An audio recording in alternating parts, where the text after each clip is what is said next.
right, so it looks like we're wrapping up Wrapping Mohave up Pride this year at 2023. Pride. Yeah, a lot of great guests again this year. Which we have another one We right have now. now James from M.I.K.I.D. Yes, sir. What does M.I.K.I.D stand for? M.I.K.I.D stands for Mentally Ill Kids in Distress. And we're a peer and family-run nonprofit organization that helps children and families who are going through who've been diagnosed with some type of behavioral health diagnosis. And we help them navigate the systems. We help children with building their skill levels and helping parents. Sometimes parents with high-needs children, they need a break. We provide respite for them. We provide family support. We provide free teen youth groups.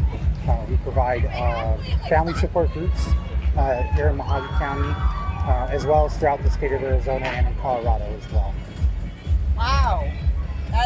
So you guys are doing the Lord's work, basically. I mean, not the protesters we had the other day. Yeah. No, I had seen your signs, on Beverly, but I never knew what it was. So yeah, that's just one of our 8 sites here in Arizona. We have sites in Sierra Vista, Nogales, Tucson, Casa Grande, Phoenix, Yuma, Kingman, and Bullhead, and then we also have a site in Pueblo, Colorado. Oh wow! So, M.I.K.I.D was formed in 1987. Our founder, Sue Gilbertson, her son back in 1985 had his own diagnosis, and they found that it was just a struggle for parents to navigate the behavioral health system at that time. And so her family and friends got around her kitchen table, and here we are, fast forward 36 years, and M.I.K.I.D's... They're the ones who basically created it. Absolutely. Sue Gilbertson, she recently passed away, but her friends and family are still part of our board. And the unique thing about M.I.K.I.D is that being a peer and family-run organization, a majority of our staff and board members and people who work for M.I.K.I.D, they all have some type of life experience. They've either had a child that has gone through the system. Some of our youth peer sports, all of them have been through some type of system, whether it's behavioral health, the foster system. We work with folks who really understand and have walked in those families' shoes before. So. And I have family members, younger family members who need mental health care, and I find, especially in this area, good mental health care is hard to come by. It can be. It really can be, and I think it's just in any area where something that's in so much demand, and we all have all organizations like ours have that struggle of funding and finding the resources, but that's what we help them do. Whether it be a resource here with M.I.K.I.D or a resource with another agency, we help them. We help make those connections and get families the services that they need. So. That's great. I mean, that is really good work. I think it's really important. I know that we've talked to a few of the younger people here who have experienced mental health struggles, and especially being within this community, is that they don't feel like they have a lot of support. Yeah, I think just organizations like ours, creating safe environments for youth to be able to express just what's going on with them, and having somebody that will just actively listen to what they have to say, and even if it's not giving some type of guidance, just having somebody that they can go to express their feelings. Especially after what our whole nation's been through in the last few years, it's even more important that kids have these resources, that parents have these resources, and that they're able to have a community that will help with whatever struggles they're having at the time. All right. Well, thank you. Thank you. I appreciate it. Do you have a website?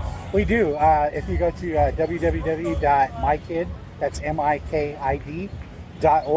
You can see all of the services that we have there. You can learn about the M.I.K.I.D story and how we were founded.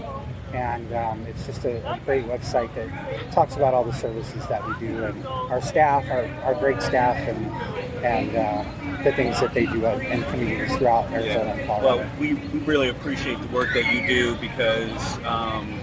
yes, thank you for all that you do. Yeah, because we all struggle with, depression and mental health issues from time to time. I think at some point, all of us. I think everybody's a little bit broken.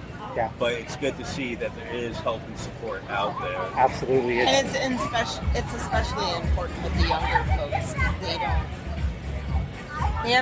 they don't know that sometimes things like that pass too. So it's like absolutely it's better. It's really good that you're helping them. It always feels good to be able to provide a space that kids can express themselves, learn how to cope with the emotions that they have and in a positive way, and that's what we're here to do. Yeah, and we started this podcast about 3 years ago. During the pandemic, bored, there's nothing else to do. Hey, might as well start a podcast. Something that we were brainstorming for years. And other than talking about the political end of it, because it gets old, one thing that we've always discussed is mental health issues, and trying to reach out to people like that. Absolutely, and it's so important in today for folks to be active and talking to their legislators and talking to their state officials about how that money gets dispersed to organizations and how people access those services. It's very important to lobby for those services as a community. Yeah. And just a really quick story, I was on Facebook the other day and on one of the local pages, and there's this lady that was talking about watch what books your kids bring home, because my kid brought home a book that had a lot of suicidal and depression references in it. And I had said, well, it's great that you're looking out after your child and what they're reading, but don't you think that instead of taking this book off the shelf, let other parents decide what their kids read, and instead of banning the book, discuss these issues? If your child's reading something about suicide and depression, have an honest discussion with them about suicide and depression. Take the stigma out of it. And that is what real parenting is, rather than some parents just brush it aside. Like, suck it up. You'll feel better tomorrow. Sure, and I think that's how we also help families is we give them those resources that they can utilize for to shape their own parenting styles and to make those empower them to make their decisions as parents. And that's a big part of what we do with our family support programs. It's just empowering parents to make those decisions for their children and help understand what their children are, meeting their children where they're at. Well, thank you very much. Thank you both. Thanks for talking to us, and thanks for what you do. Thank you. Take care. Right, we appreciate it. Thank you. As we wrap up Mohave Pride 2023, we get to talk about food. Finally, after 3 years, we have the Bearded Baker. Yay! How you doing? I'm doing great. How are you guys? Good. So, another successful event, despite the weather. Despite the weather, yes. Yes. The weather was not as big of a problem as we thought it might be, and we're very happy that we got a little bit of rain. There was some dancing in the rain. Didn't drive anybody away, so we had a very successful event. Good. So we have to give a plug to one of our favorite businesses here in town, Western Third. Oh yeah. One of the most delicious businesses. Oh yeah, absolutely. Yes. So what made you start this? Well, I worked for, my business is a bakery business, and I worked for commercial bakeries for quite a bit, for most of my life actually. And a lot of commercial bakeries don't scratch bake anything. It's all frozen product or half frozen product. So when I started my own thing, I wanted to do all scratch baking, which most of our stuff is, I'd say 90% scratch. We operate under the Cottage Law. If there's anybody out there that wants to know about Cottage Law, it's an amazing program in Arizona where you can bake out of your house and sell to the public but they have certain rules that you can't make, like cheesecakes and stuff. So there's some things we can't do. But 90% of our stuff is scratch made. And then I was friends with Sarah for a little while when she was opening up west of 3rd, and she was like, hey, can you make us some biscotti?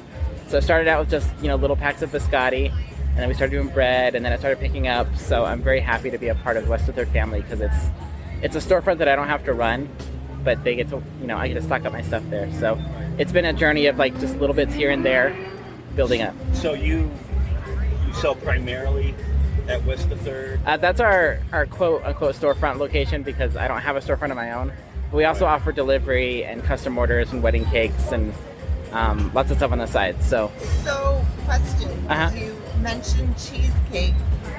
Can you still get cheesecake from you or no, you're not allowed to get that? Not allowed to do cheesecakes. Oh. Anything that's cold holding that you would normally get at a grocery store or a restaurant that requires a commercial food license and inspection, I can't do that stuff. So anything that's shelf stable, I can do that. Then when are you getting your own shop?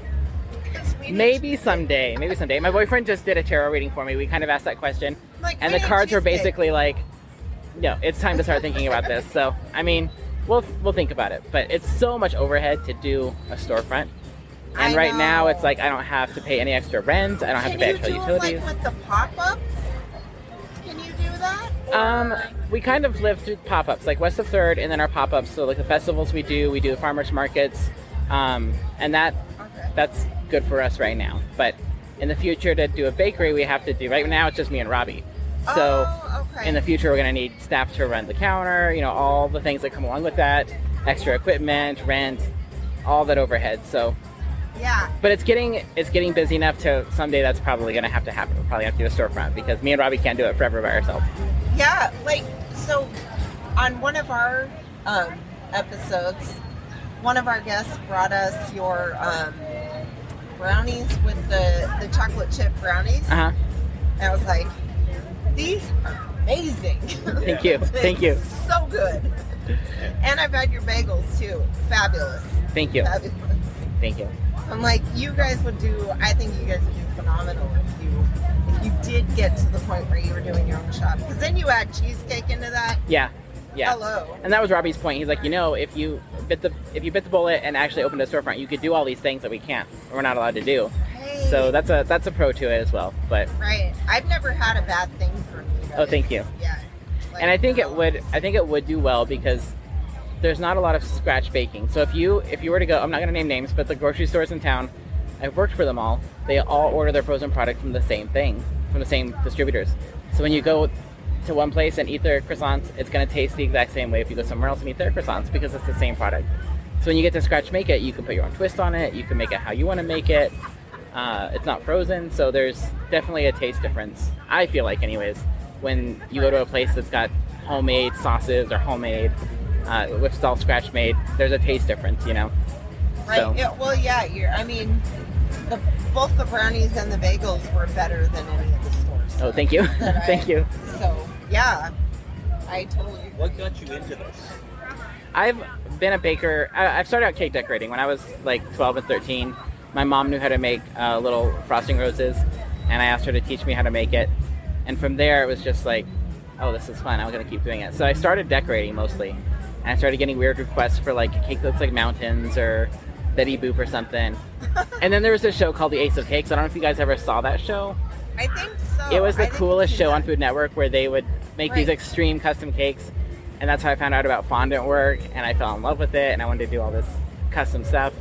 I shadowed a guy at a famous bakery in Las Vegas called Freed's Bakery. They're on Food Network now. I didn't get the job, but I did shadow them for 3 weeks. And I got a taste of like what bakery work is like, and they made stuff from scratch there too, and I remember the smells a lot. I was like, I want to do that, and I kept kind of chasing that dream through the grocery stores, but that didn't happen because nothing is scratch made there. So it worked out that I got to do my own thing. So that's good though. I would say I've taught myself probably the last 8 years or so all the scratch baking, because I started out decorating. I didn't start out scratch baking, so it's been a journey of teaching myself how to do all that stuff. And I'm still learning. Like I haven't gone to school or anything, so there's so much to learn. And when you don't go to school, you got to find out that stuff yourself, you know, YouTube and the internet. So it's a lot of work to figure it out, but it's so much fun too. Or from I should have paid way more attention to my grandma. She was a scratch baker, like what you're talking about. I mean, she'd make all the pies for her bingo group. Oh yeah. Amazing. Oh yeah. Yeah. So, how did you get involved with, you know, all of your friends here at Pride?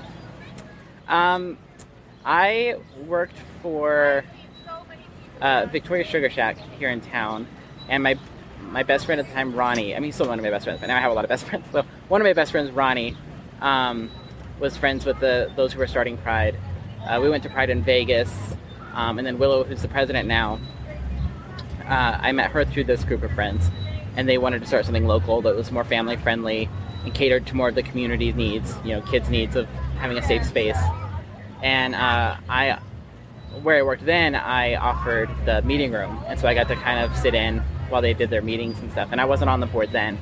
And after that first year, I got to be a vendor when I was with Victoria Sugar Shack, and just fell in love with the people who were doing it, and fell in love with, you know, I can't imagine what it would have been like if I had had this when I was these young, you know, these kids being able to run around with their flags and be who they are. Like, we didn't have that when I was a kid.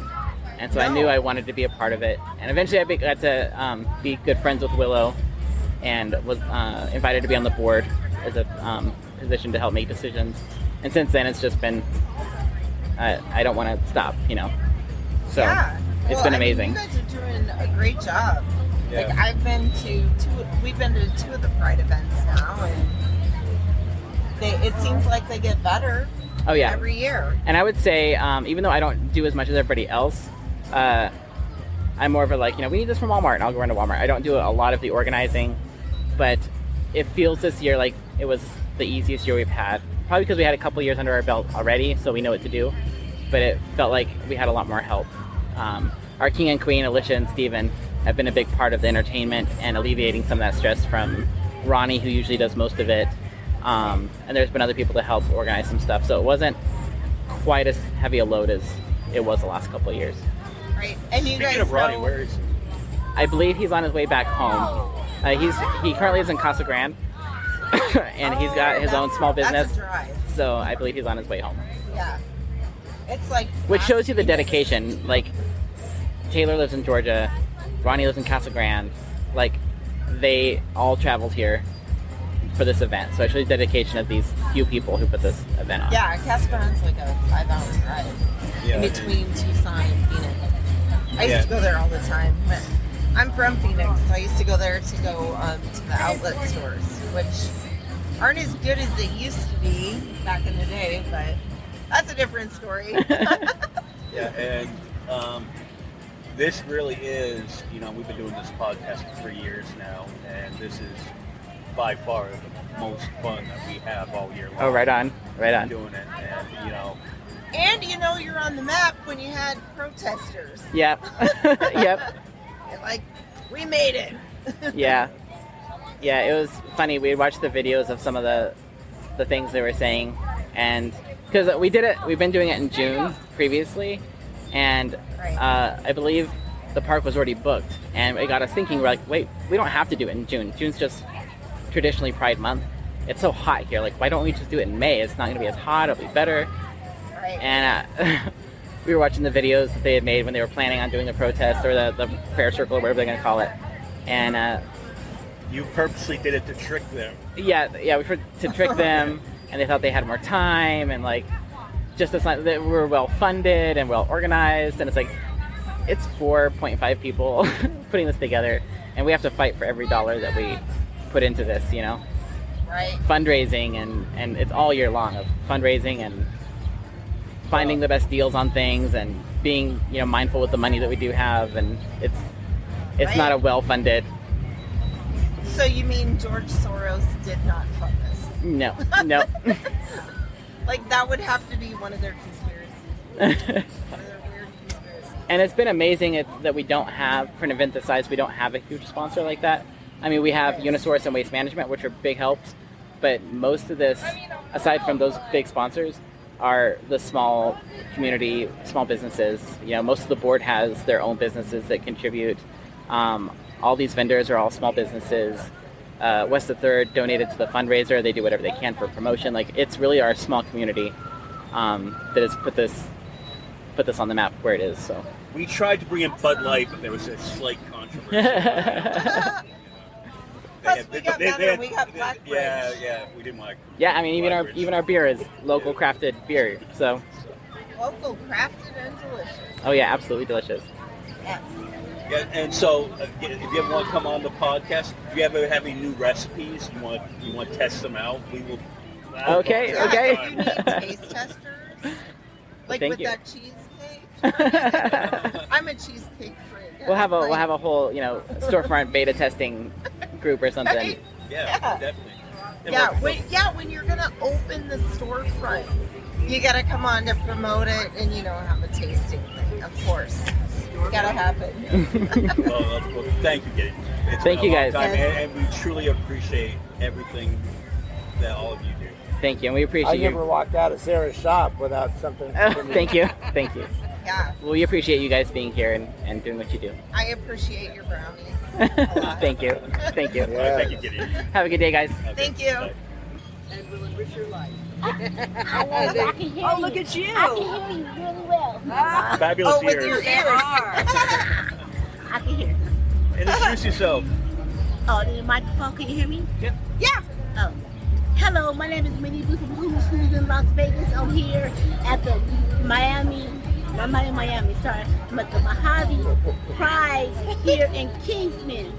Yes. That's right. Yes. I'm enjoying myself. I am a jazz blues artist out of Las Vegas. I'm just here to enjoy myself. I have a booth over here called Divine Energy, and we're having a fabulous time. Great. First time here? First time here. Awesome. Thanks for coming down. All right, you're welcome. Yeah. So what do you do at your booth? What do you?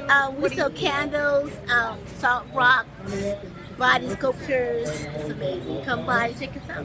Oh, cool. Yeah. Very cool. Yeah. Where are you originally from? California. Yeah? Yeah. What part? Sacramento. Okay. Yeah, Sacramento. The state capital. Yeah, state capital. Yeah, for 25 years. I grew up in the southern LA area. Okay. Hawthorne. Okay. Yeah, I know Hawthorne. I lived in Hawthorne for about 6 years. Okay. Long Beach, LBC, PCH, all that. Yeah. All right, thank you. Okay, great. Thank you. Thanks for talking to us. Okay. All right. Well, that looks like it's a wrap on Mohave Pride 2023. Another successful Another ride. successful one, and it looks like things are starting to slow down, and everybody's starting to pack up here. So I think we'll do the same. Slow down, so we're gonna break down. Yeah. All right. So thank you all for listening, and we'll see you again here next year. Thank y'all. Love y'all. Bye. Bye.